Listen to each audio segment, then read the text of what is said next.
Bonjour à tous, nous attendrons les derniers participants et nous démarrerons la présentation d'ici une minute.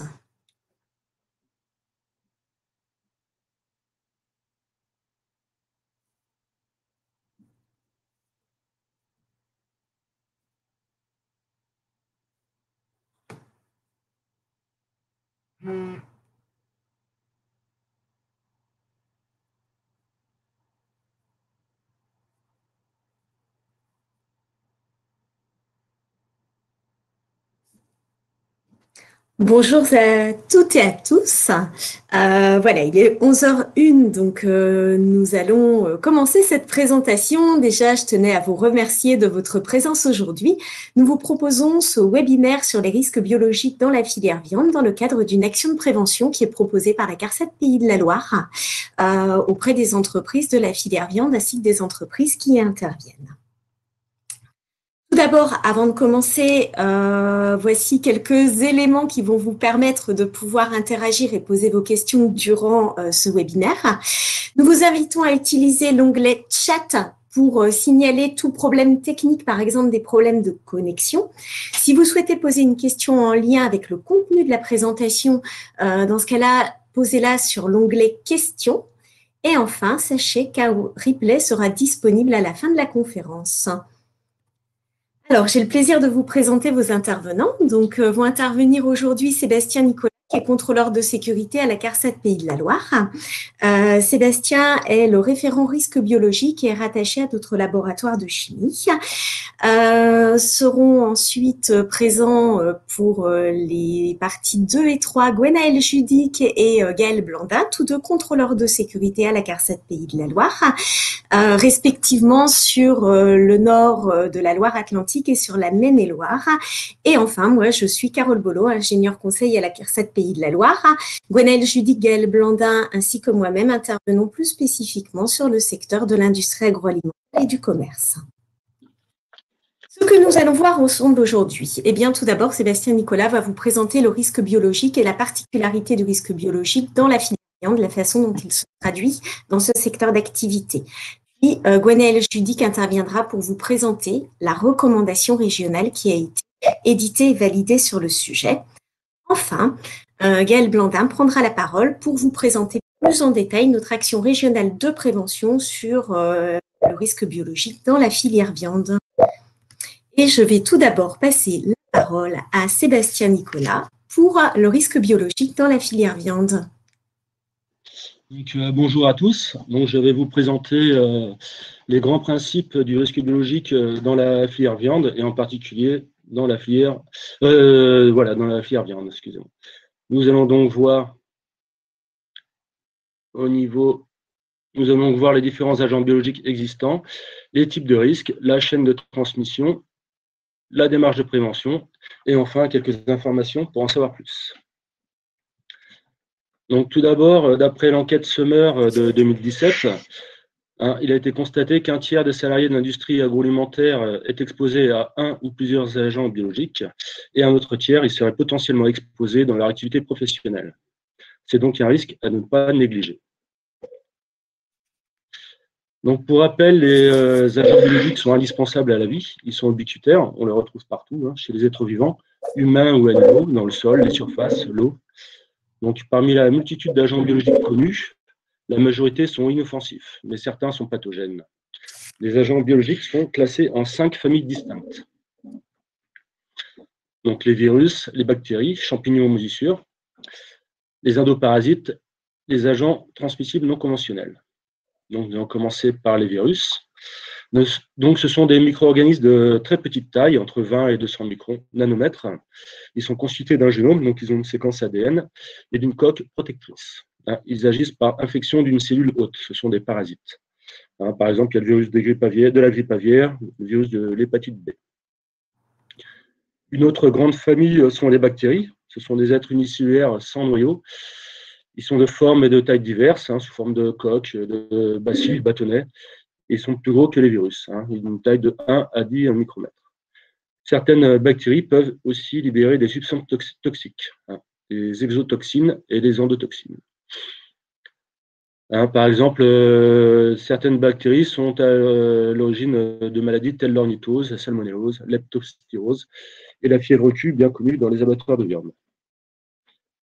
Nous avons ensuite les champignons aux moisissures. Ce sont des micro-organismes qui peuvent être composés d'une seule cellule, comme les levures, ou de plusieurs cellules, comme les moisissures. Ils sont de grande taille, entre 1 et 100 micromètres. Certaines moisissures peuvent générer des mycotoxines, toxiques pour l'homme. Hein, par exemple, il y a les levures de fermentation qui sont non pathogènes et des moisissures pathogènes comme les aspergillus ou les fusariums. Il y a aussi les endoparasites. Ce sont des parasites qui vivent aux dépens d'un organisme hôte, hein, comme le ténia, la douve, ou le Plasmodium falciparum, qui est un protozoaire à l'origine du paludisme. Et pour finir, nous avons les agents transmissibles non conventionnels, les ATNC. Ce ne sont pas des êtres vivants, ce sont des protéines anormales qui transforment les autres protéines voisines. Elles sont responsables de maladies dégénératives du système nerveux, hein, les prions, hein, comme la maladie de Creutzfeldt-Jakob ou l'ESB, l'encéphalopathie spongiforme bovine. Donc, ces agents biologiques peuvent être à l'origine de 4 types de risques. Il y a le risque infectieux, le plus connu, hein, c'est l'entrée d'un micro-organisme pathogène dans l'organisme qui, après multiplication, crée une infection. Le risque toxinique, donc il est dû à une exposition à des toxines et libérées soit par des bactéries, endotoxines ou exotoxines, soit par des moisissures, ce qu'on appelle les mycotoxines. Il y a également le risque immunoallergique. Hein, il s'agit d'hypersensibilité respiratoire due généralement à des moisissures, mais qui peut être due également à des fragments de micro-organismes. Et enfin, le risque cancérogène, qui n'est le plus grave, mais pas le plus fréquent. Hein, par exemple, suite à des expositions aux aflatoxines ou à des formes aggravées d'hépatite B ou C. Hein, ces agents biologiques sont classés dans le groupe 1 par le CIRC comme cancérogènes avérés. Les agents biologiques sont classés en 4 groupes. Donc, le groupe 1 rassemble les agents biologiques non pathogènes, comme par exemple les souches pour vaccins, les levures pour boulanger. Dans le groupe 2, on retrouve des micro-organismes pathogènes susceptibles de provoquer une maladie chez l'homme, mais dont le risque de propagation est faible dans la collectivité et pour lesquels il existe un traitement efficace, hein, comme par exemple le Clostridium tetani, à l'origine du tétanos, ou le virus de la rougeole. Dans le groupe 3, on retrouve les agents biologiques qui peuvent entraîner des formes de maladies plus graves et dont la propagation est plus facile dans l'environnement, et pour lesquels, par contre, il existe un traitement ou une prophylaxie efficace. Par exemple, comme pour la bactérie à l'origine de la tuberculose, le virus du sida ou le virus de la rage. Et enfin, pour finir, le groupe 4, qui rassemble les agents biologiques les plus dangereux, donc qui se propagent facilement dans la collectivité et qui n'ont pas forcément de traitement efficace, hein, comme le virus Ebola ou le virus de la variole. Nous allons donc maintenant voir la chaîne de transmission. Elle est indispensable à connaître pour maîtriser le risque biologique. Donc, l'agent biologique se retrouve initialement dans ce qu'on appelle un réservoir, qui peut être un être vivant, ou donc un homme ou un animal, mais également il peut être inanimé, tel le sol, des surfaces, l'eau, un objet contaminé. Donc, après, l'agent biologique peut être transmis à un autre potentiel, donc qui, dans notre cas, sera un salarié ou un travailleur indépendant. L'impact de l'agent biologique dépendra forcément de l'état de santé de l'autre potentiel et aussi des fois de son traitement médical, s'il en suit un. Donc les voies de transmission sont diverses, il y en a 5. Donc la voie aérienne, hein, comme par exemple pour les grippes ou la fièvre Q, qui est connue dans la fièvre viande. Par piqûre, par contact ou projection sur la peau ou les muqueuses. Hein, c'est le cas pour la leptospirose, la rage, la gale. Transmission également par piqûre-coupure. C'est comme ça que sont transmis les hépatites B, C, le sida, le rouget du porc. Transmission par voie digestive via des mains ou des objets souillés qui sont portés à la bouche. C'est le cas de l'hépatite A, des infections intestinales.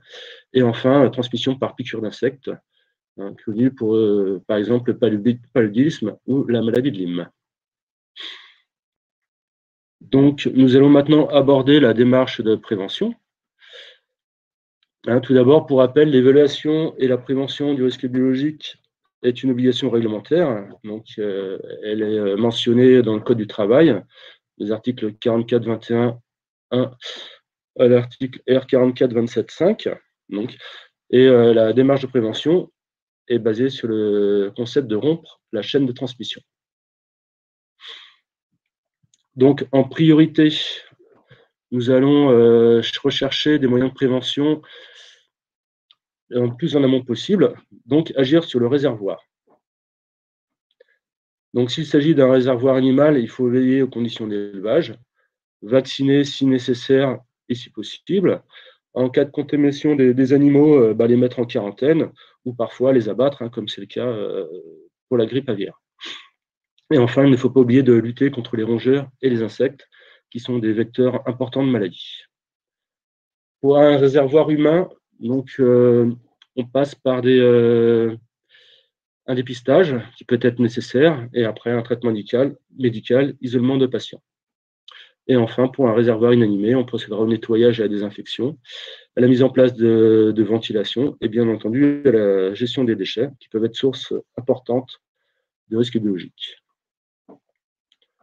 On peut ensuite agir sur la transmission, donc en séparant les locaux de travail, zone propre, zone sale, en limitant l'accès à ces zones, en signalisant le risque biologique dans les zones concernées, en utilisant du matériel de sécurité, comme par exemple l'utilisation de postes de sécurité microbiologique en laboratoire, et enfin en mettant à disposition de moyens d'hygiène.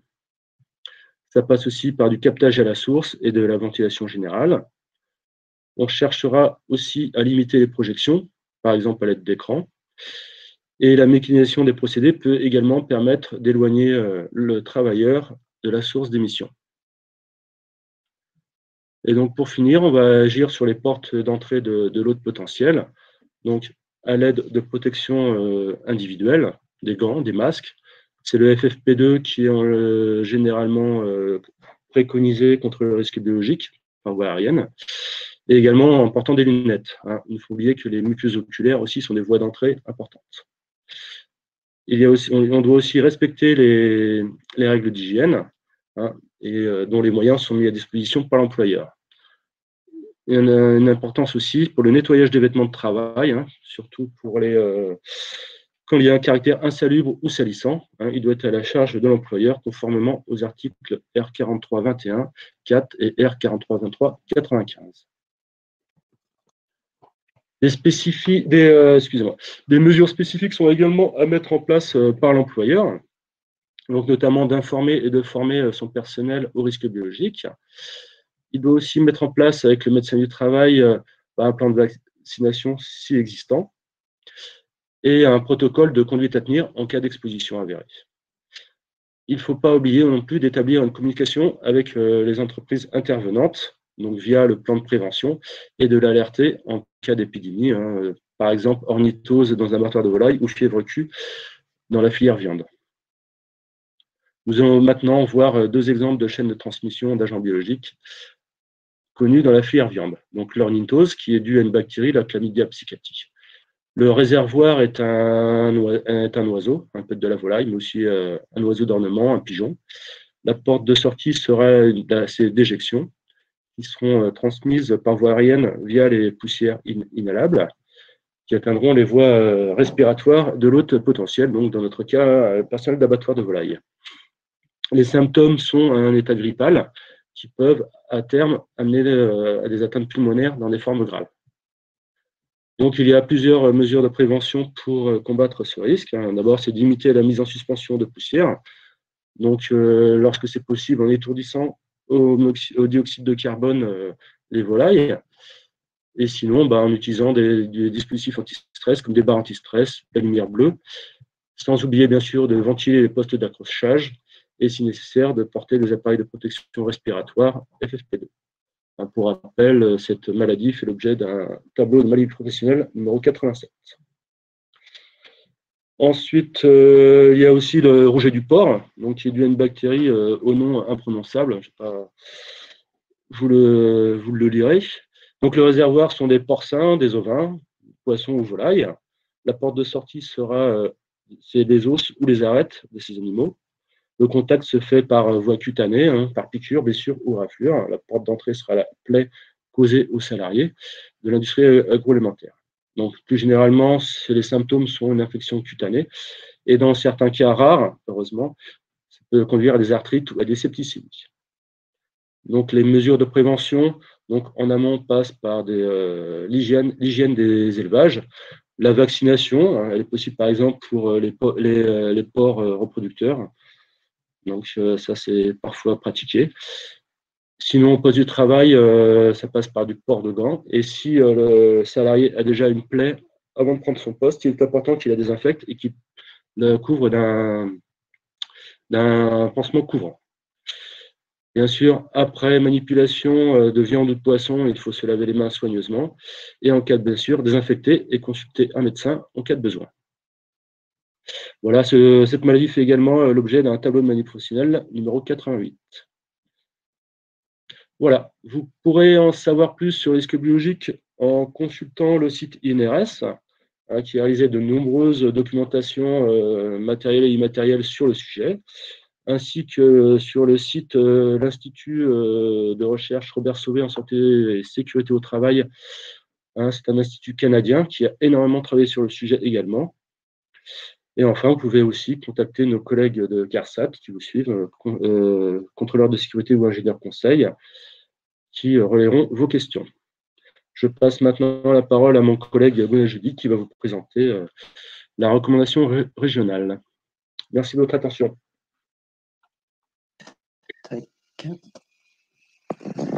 Bonjour à toutes et à tous, je me présente, Gwenaël Judic, je suis contrôleur de sécurité au groupe Agrocommerce sur la Loire-Atlantique Nord.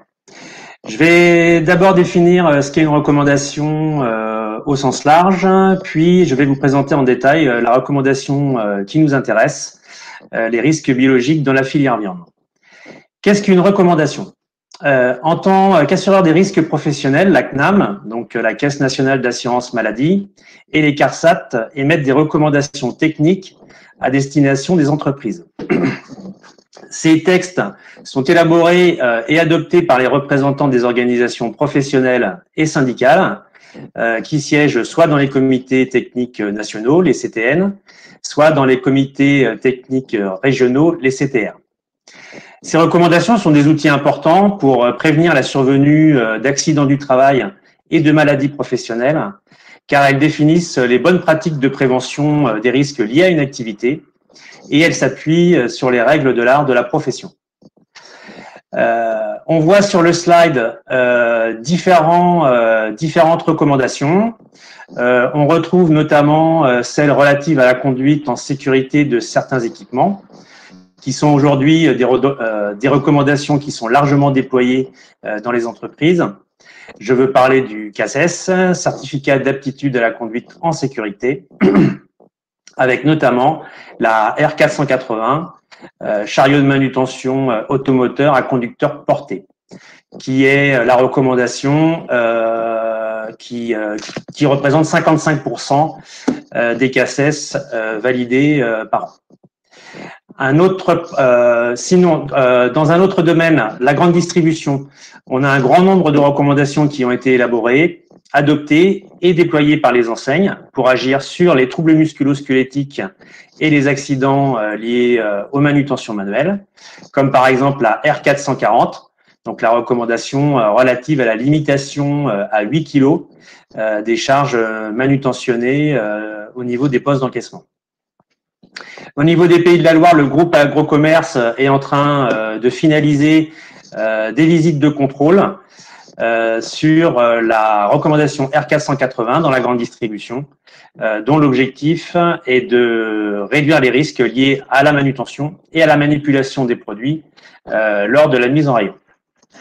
Un point important, il faut savoir que le non-respect de ces mesures peut entraîner des conséquences juridiques puisqu'elles peuvent constituer des éléments dans l'établissement de la faute inexcusable de l'employeur. Alors, slide suivant. Pourquoi une recommandation sur le risque biologique? Donc, deux faits majeurs. Tout d'abord, sur notre région, il y a eu plusieurs faits marquants avec des foyers d'ornithose dans des abattoirs de canards, ainsi qu'une épidémie de fièvre Q en 2008 dans un abattoir de bovins. De plus, il y a une demande au niveau national par les partenaires sociaux. Celle-ci s'est traduite notamment par l'élaboration d'une note d'opportunité établie par la Caisse nationale d'assurance maladie. Slide suivant. La recommandation sur le risque biologique dans la filière viande. Donc, il s'agit d'un travail collectif mené par une commission régionale avec l'appui de la CARSAT Bretagne. Comme je l'ai indiqué précédemment, cette commission régionale est composée de partenaires sociaux de façon strictement paritaire, avec 3 membres du collège employeur, 3 membres du collège salarié, ainsi que 5 membres institutionnels représentant la CARSAT Bretagne et la CARSAT Pays de la Loire, et 2 experts. En effet, la commission régionale a souhaité enrichir le sujet en faisant appel à 2 experts extérieurs, à savoir un médecin du travail et un vétérinaire qui était à l'époque directeur de la direction départementale de la protection des populations en Sarthe. Les travaux de la commission ont été validés par les partenaires sociaux et la recommandation a été adoptée par le comité technique régional Industrie et commerce de l'alimentation, commerce non alimentaire, le 11 octobre 2016 et mis en application le 1er juillet 2017. Cette recommandation est également déployée dans d'autres régions, l'Aquitaine, l'Auvergne, la Bourgogne-Franche-Comté et la Bretagne. En termes de contenu, on retrouve 5 rubriques dans la recommandation: le champ d'application, le périmètre et la présentation du risque, les principes de prévention, les mesures de prévention et la bibliographie. Par la suite, je vais faire un focus sur le champ d'application et puis sur les mesures de prévention. Donc, le champ d'application, il porte sur toutes les entreprises d'abattage, de récupération et de traitement de coproduits, de découpe et de transformation des produits à base de viande, de transport d'animaux, de produits et de déchets, ainsi que tous les salariés des sociétés intervenant sur ces sites, donc le personnel intérimaire, les prestataires, les agents de nettoyage, les agents de maintenance, que ce soit sur les équipements ou sur les bâtiments. En termes de mesures de prévention, celles-ci sont regroupées en 8 thématiques. Donc, la première thématique, c'est l'identification des risques, l'évaluation, l'information et la communication. L'identification des dangers portera donc sur l'identification des réservoirs potentiels d'agents biologiques. Comme l'a indiqué précédemment mon collègue Monsieur Nicolas, il y a plusieurs types de réservoirs, comme par exemple les animaux, vivants ou morts, mais également les produits et les équipements. En effet, l'os d'une carcasse ou bien un couteau peuvent contaminer un salarié par le biais d'une piqûre, d'une blessure ou bien par le fait d'une plaie déjà existante. L'analyse de l'exposition des salariés aux dangers s'effectuera notamment par l'observation du travail réel au poste, et les résultats de l'évaluation seront retranscrits dans le document unique d'évaluation des risques. Ce risque sera également notifié dans la fiche de sécurité au poste et dans les demandes de personnel qui sont transmises à l'agence d'emploi. Ce qui permettra d'ailleurs à l'agence d'emploi de pouvoir informer les salariés par différents leviers à leur main. Ça peut passer par des tests, par un flyer ou bien par le livret d'accueil de l'entreprise. En ce qui concerne l'entreprise, si l'on prend l'exemple de nouveaux salariés, Cette information sur la prévention de ce risque se fera lors de la phase d'accueil. Deuxième thématique, la conception des lieux et des situations de travail. Troisième thématique, les mesures techniques, avec par exemple la mise en œuvre de protocoles de nettoyage sur les locaux et sur les installations pour pouvoir réguler la pression, pour pouvoir faire varier, ajuster la pression des jets de lavage, avec pour objectif de réduire la création d'aérosols. En termes de préconisation, nous préconisons un nettoyage basse pression à 20 bars. Quatrième thématique, les mesures organisationnelles, puis des mesures d'hygiène collective, des mesures de protection individuelle, la surveillance et le suivi du risque biologique et la gestion du risque avéré. Évaluation du risque biologique. Nous proposons sur notre site internet un outil d'aide à cette évaluation qui va vous permettre de répertorier toutes les mesures de prévention qui sont déjà en place au sein de votre entreprise par poste, mais également d'identifier des mesures de protection, des mesures de prévention correctives. Voilà. Je vous remercie pour votre écoute et vous invite à poser vos questions sur le chat. Et je donne la main à ma collègue, Madame Blandin.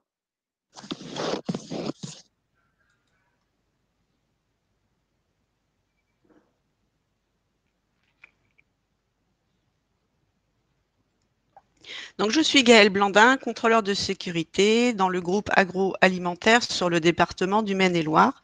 Donc, je vous présente maintenant l'action régionale plus en détail. Donc, cette action régionale a été co-construite avec les partenaires sociaux régionaux au sein du comité technique régional numéro 3. C'est une instance composée de représentants des employeurs et des salariés de votre secteur d'activité. Mi-mai, un courrier vous a été envoyé, signé par le président du collège employeur et le président du collège salarié. L'objectif de cette action régionale est, les objectifs d'ailleurs, communiquer sur le risque biologique dans la filière viande, mais surtout développer l'appropriation des bonnes pratiques de prévention sur l'ensemble de la région Pays de la Loire pour améliorer les conditions de travail. Sur les Pays de la Loire, 260 établissements sont concernés par cette action. Donc, les abattoirs, prestataires de services, entreprises de transformation de produits à base de viande, donc les industries agroalimentaires, sont au nombre de 147. Il y a 10 entreprises de nettoyage concernées, ainsi que 103 agences d'intérim. Un échantillon d'établissements représentatifs de la cible sera visité par les agents de contrôle.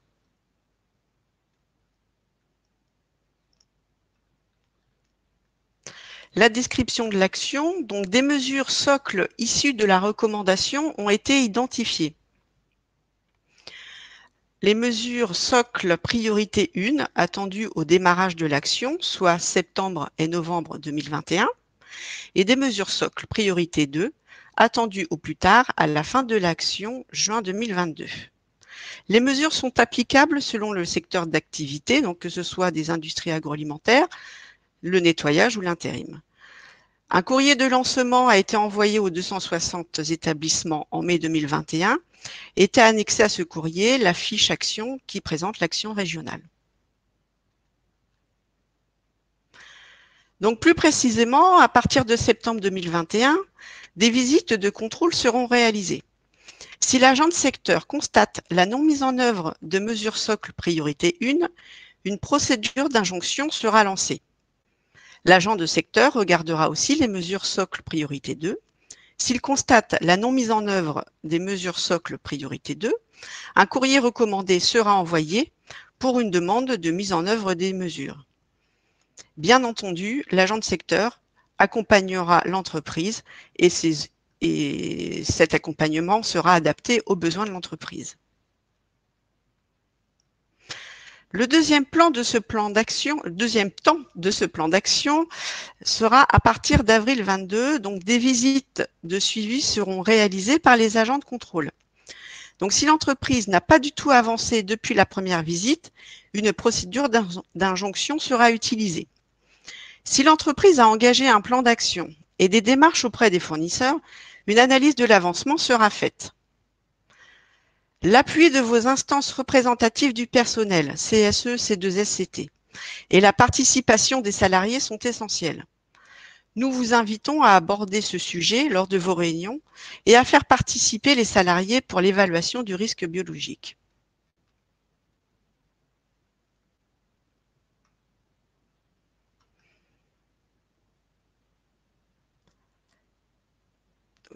Diapo suivante, merci.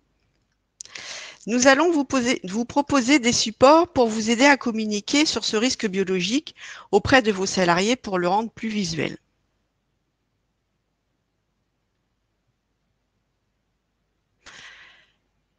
Donc, nous vous remercions pour votre écoute et votre participation. Je vous rappelle que le replay de cette conférence sera disponible en ligne. Pour plus d'informations, vous pouvez contacter votre agent de secteur ou Madame Muriel Dehoux si votre entreprise est une entreprise agroalimentaire, sinon Madame Pénisson-Brochot pour les activités de nettoyage et d'intérim.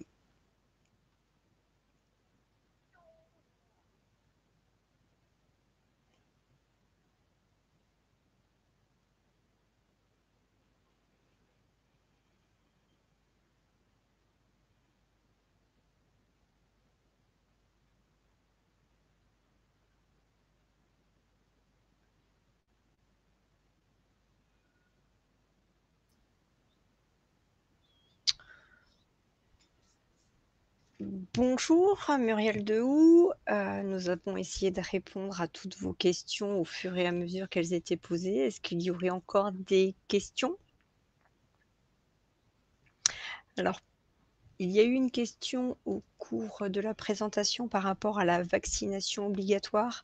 Donc, il y a des vaccinations obligatoires pour les personnes qui travaillent dans le milieu médical et par exemple pour les égoutiers par rapport à la leptospirose.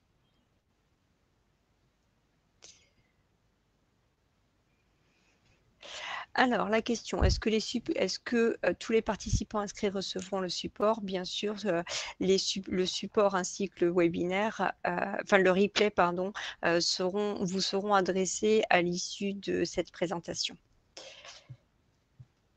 Les supports de communication, nous les recevrons sous quel format? Ils vous seront envoyés par mail et aussi mis à disposition sur le site de la CARSAT. Pourquoi par mail? Parce que le format qui vous sera proposé sera personnalisable par l'entreprise. Il y aura tout une phase de communication par rapport à ces supports.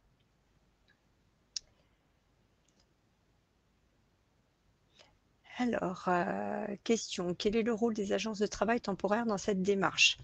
Donc, au niveau des agences temporaires, comme il vous a été indiqué au tout début de la présentation, le périmètre de la recommandation du risque biologique dans la filière viande concerne bien sûr les abattoirs et les ateliers de transformation de la viande, ainsi que les prestataires de services, les entreprises de nettoyage et les intérimaires, parce que leurs salariés peuvent être également exposés au risque biologique en fonction des ateliers dans lesquels ils vont intervenir.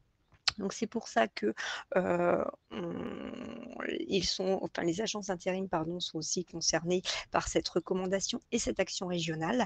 Et au niveau de quel est le rôle de la démarche, c'est de sensibiliser les salariés, de aussi éventuellement avoir des échanges avec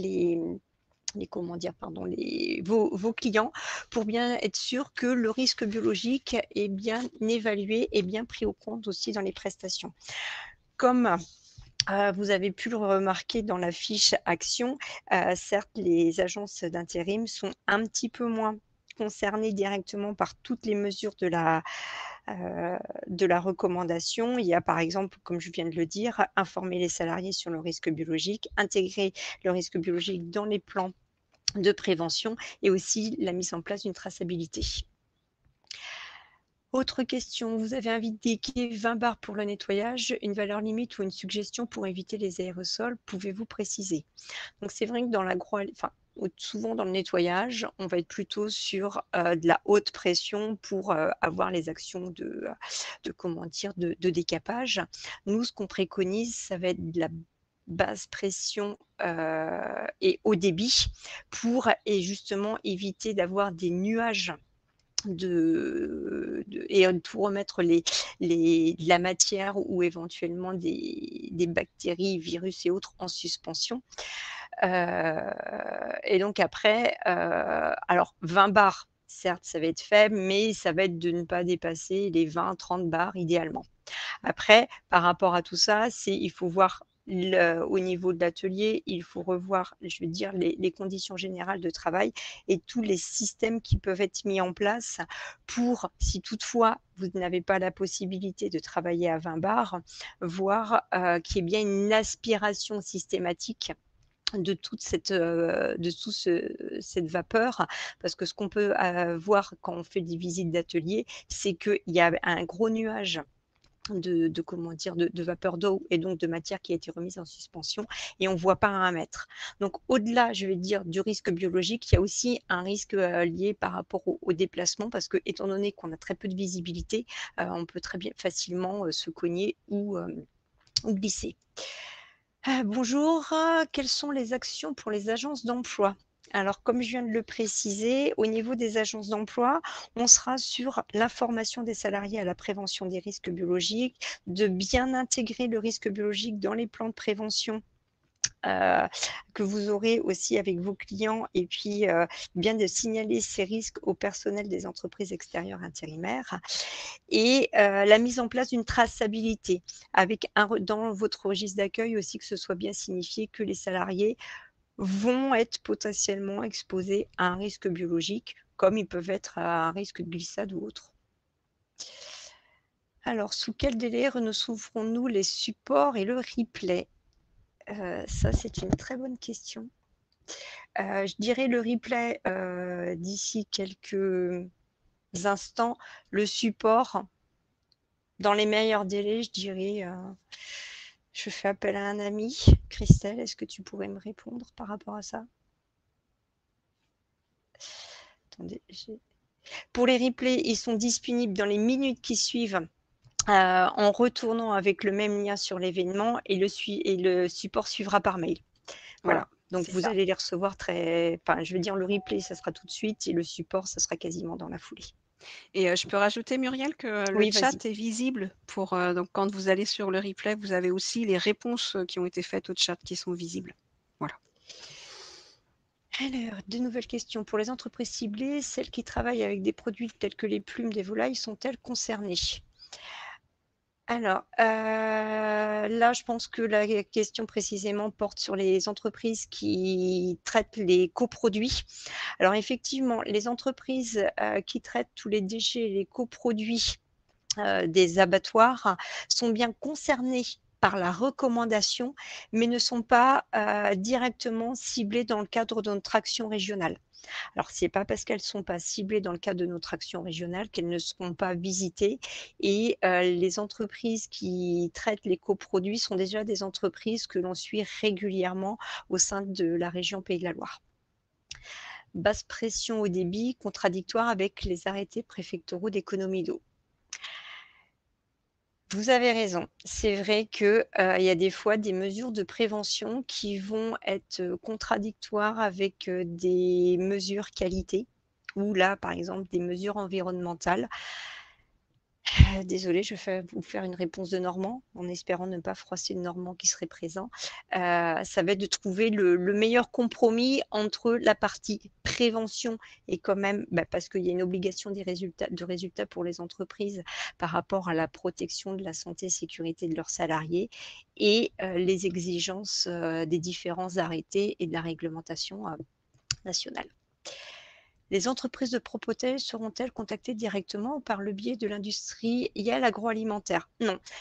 Toutes les entreprises, donc comme vous l'indiquez, Madame Blandin, il y a 3 secteurs d'activité qui sont concernés par cette action-là. C'est les industries agroalimentaires, donc on est bien sur les abattoirs et les ateliers de découpe et transformation de la viande. il y a les entreprises de nettoyage et les entreprises intérimaires. Et ce sera bien les trois typologies d'entreprises seront directement contactées par le préventeur qui est en charge de leur suivi. Voilà. Alors, question, il s'agit de recommandations, donc pourquoi prévoir une injonction si les actions ne sont pas mises en place? Alors certes, le document s'appelle recommandation. Ce sont des bonnes pratiques qui sont identifiées et retenues et votées par les partenaires sociaux, soit au niveau régional, comme pour cette recommandation régionale sur le risque biologique dans la filière viande, soit ce sont des recommandations au niveau national. Par exemple, comme vous l'a présenté M. Judic, les recommandations concernant le CACES. Étant votre assureur des risques professionnels, nous sommes là aussi pour vous inciter à engager des mesures de prévention pour limiter le risque d'accident du travail et de maladies professionnelles. Et on peut avoir aussi des exigences qui vont au-delà du code du travail, parce que nous, notre code de référence est le code de la sécurité sociale. Donc, si on fait des constats de risque comme quoi le risque biologique n'est pas évalué au sein de l'entreprise ou très sommairement évalué, qu'il n'y a pas, par exemple, de système d'aspiration par rapport sur des postes où il peut y avoir présence de poussières qui peuvent être contaminées. Là, il a bien été convenu avec les partenaires sociaux, donc ce n'est pas que le service prévention de la CARSAT Pays de la Loire, mais c'est bien avec les partenaires sociaux, donc représentants salariés et représentants patronat, qu'il a été jugé utile et nécessaire de pouvoir utiliser l'outil injonction. Donc c'est vraiment pour, si toutefois l'entreprise, parce que quand même cette recommandation sur le risque biologique dans la filière viande est applicable depuis le 1er juillet 2017, si à partir de septembre, lorsque nous ferons des visites dans un échantillon représentatif des entreprises concernées par cette action, on voit qu'il y a des non-mises en œuvre de certaines mesures, à ce moment-là, il y aura des procédures d'injonction qui pourront être mises.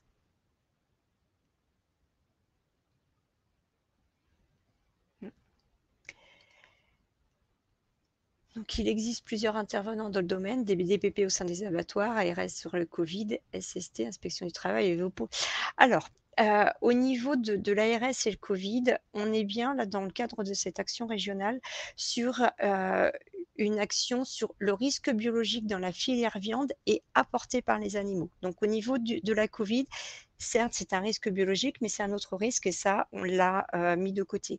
Au niveau de la DDPP, effectivement, alors c'est bien ce qu'avait précisé M. Judic, c'est aussi pour la construction et la rédaction de cette recommandation du risque biologique dans la filière viande, il y avait un vétérinaire, un responsable de la DDPP qui était présent.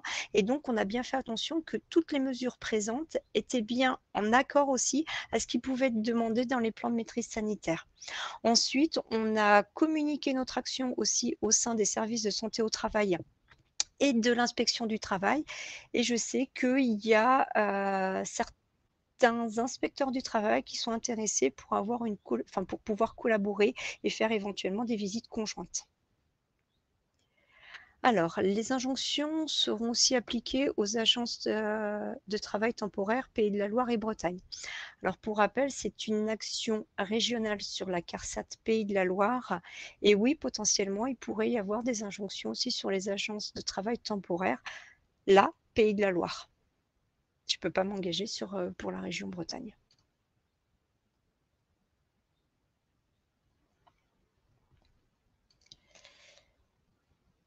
Alors, sauf erreur de ma part, donc je pense que nous avons répondu à toutes les questions.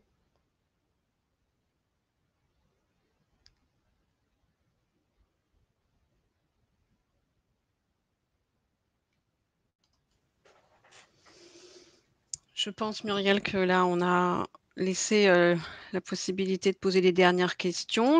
Voilà, on va se dire que voilà, 45, si il est 44, voilà, il est 45. Mais je pense que voilà, vous avez pu En plus, tu as signalé que vous seriez toujours... vous avez évoqué les régions concernées.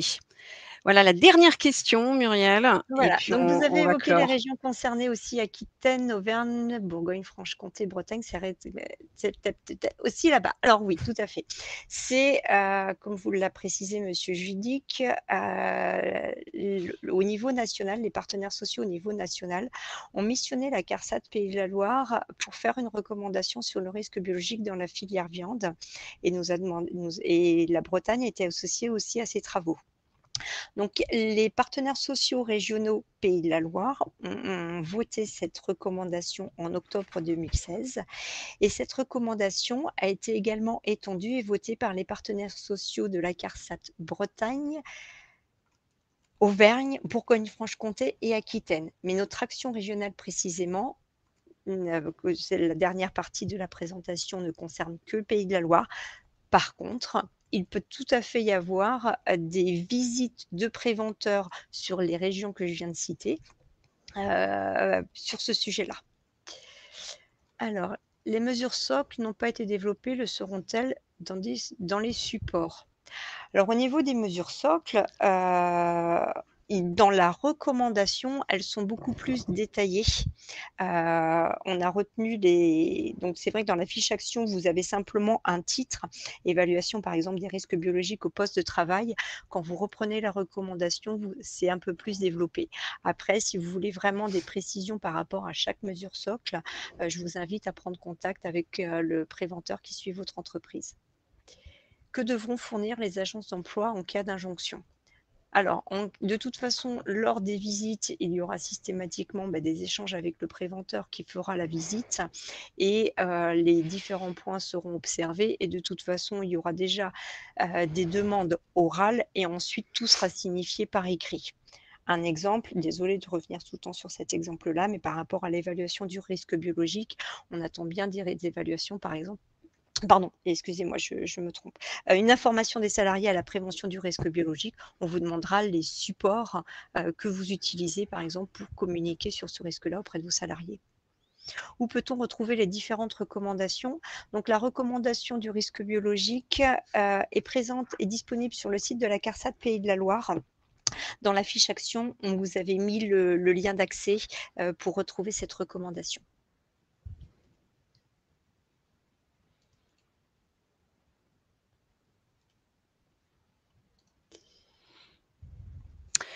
On va considérer que tu as répondu à tout. Quel recours auprès de vos services si un abattoir ne respecte pas vos recommandations pour le travail des opérateurs de nettoyage d'une entreprise extérieure? Alors, quel recours auprès de vos services si un abattoir ne respecte pas? J'avoue que je ne comprends pas entièrement la question. Alors, je vais essayer de répondre et si je ne réponds pas juste, il faudra me le repréciser. C'est vrai qu'il y a quand on est en une entreprise extérieure, il y a des choses qui ne sont pas directement du fait de l'entreprise extérieure. Un exemple, par exemple, les douches.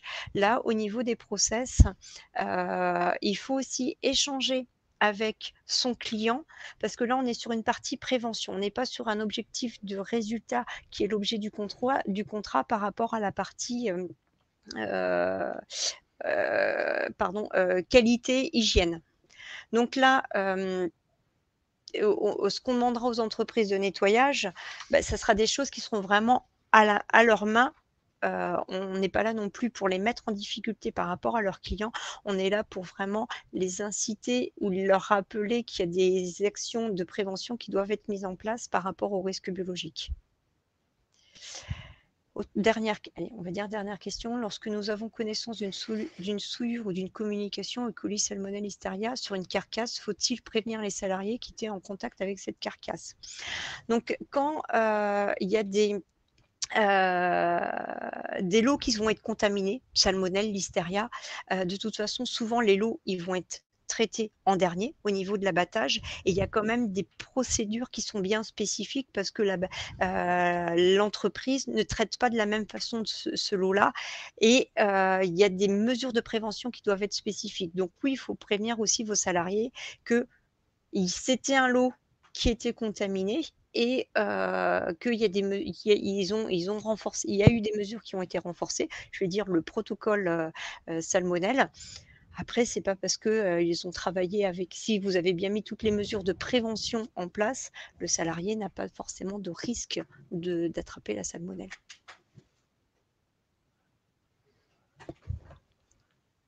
Alors, la question, la même par rapport à l'intérim, comment faire si nos salariés ne respectent pas la recommandation? Donc, on est bien d'accord que par rapport aux agences d'intérim, c'est bien ce qui va leur être demandé dans le cadre de cette action générale, ce ne sont que des actions qui sont directement à leurs mains. Le fait de informer leurs salariés, le fait de mettre en œuvre toute une démarche de traçabilité, ça c'est directement à la main de l'entreprise d'agence d'intérim et c'est pas du fait du client. Par exemple, le définir des plans de circulation, ça sera pas à l'agence d'intérim et c'est pas des choses qui leur seront demandées. Sur la fiche de mesures de prévention sont précisées. Sur la fiche, les mesures de prévention sont précisées, mais pas les priorités 1 et 2. Si, sur la fiche action, c'est bien marqué niveau priorité 1 et priorité 2. Donc là, j'avoue que je ne... Madame Charrier, je suis désolée, mais je ne comprends pas votre question. Donc, il ne faudra pas hésiter à ce moment-là à revenir vers le préventeur qui suit votre entreprise. Eh bien, Muriel, on va dire que c'était le mot de la fin. D'accord, merci. Donc, merci à tous. Dans quelques minutes, vous pourrez avoir à nouveau accès au replay en allant retourner en fait sur l'événement, comme je vous l'ai indiqué dans le chat. Nous vous remercions pour votre présence et puis votre participation. Vos questions étaient nombreuses. À bientôt.